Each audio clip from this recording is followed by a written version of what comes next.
Hi there, Mike Patty with CineSamples, and in this video I'm going to talk about a few of the main updates that we added to CineBrass 1.1. And this is a free update for all registered users of CineBrass. So a lot of these features were feature requests from customers, and this first one was a big one.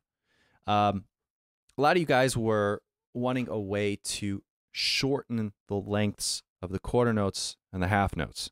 The way it works right now is if you play a fast passage that has a bunch of quarter notes, it's going to overlap all the samples. Because when you play the key, they're just one-shot samples, right? So if you do something like this, it's going to start to overlap, right? So the way this works now is that all of the quarter notes and the half notes respond to release trigger. So if you put a little bit of a separation between the notes, you're not going to get that overlap, right? Which is a lot more realistic. The next feature we added was a double tonguing feature, and this is definitely a great way to create repeated figures, and this is something that brass players do very easily. And it's not easy to do that on the piano, right? I mean, it's probably going to break your keyboard if it. So what we did is we've got two modes: double tongue mode and triple tongue mode. So the double tongue mode, you hold down the low C sharp down here on the keyboard, and what that's going to do is for every note that you play, it's going to re-trigger on the release, right? Make sense? That one's pretty straightforward. Doing chords with that one is kind of fun.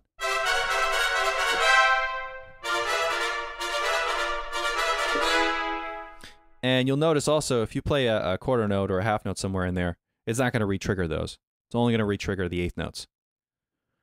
And now the D sharp puts us into triple tonguing mode. And this is pretty cool. This is the way this works is the script will figure out the distance between notes 1 and 2 and then play the third note the same distance. So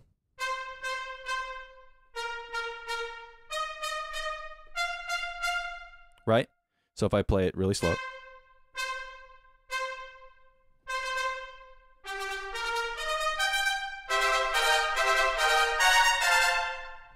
make sense? So so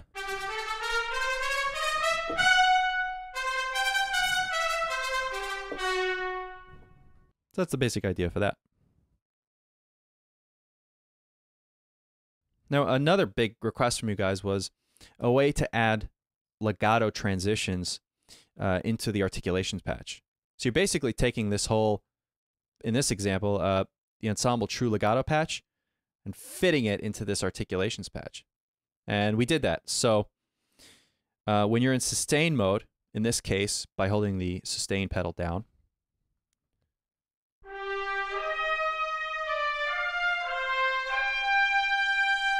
right? Before, this is how it sounded.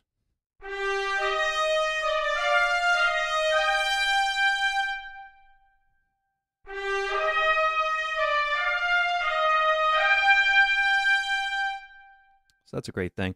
And it's by default, it's in this polyphonic mode, so you can play chords and stuff.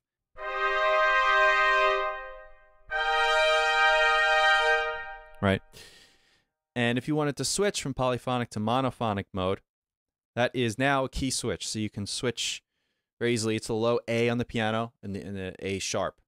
Right? So there I'm switching back and forth because it's a button, it's not a drop down.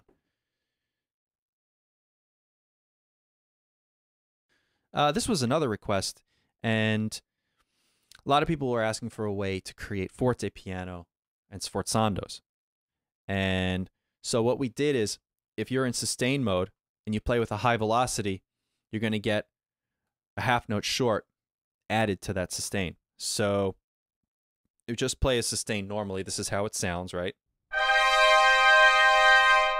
But now if you play with a high velocity,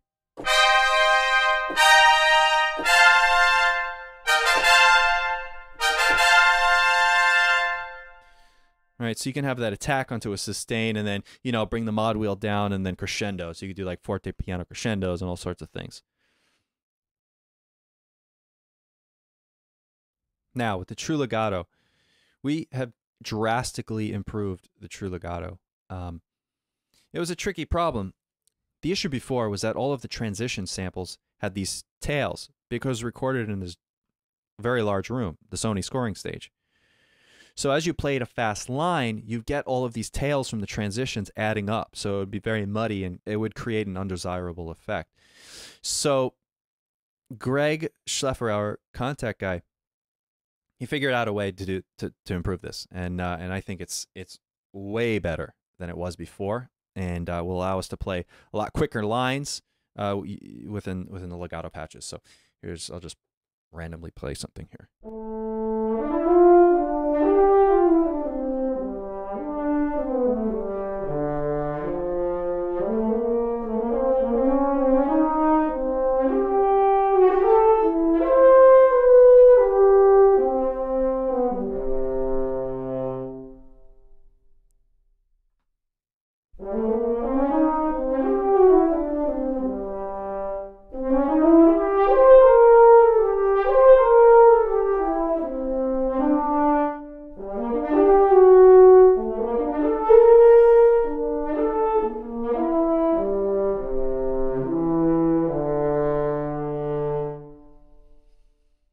Also, side note to the horn solo patch, we added a mod wheel control, so you have some timbre control over the sound.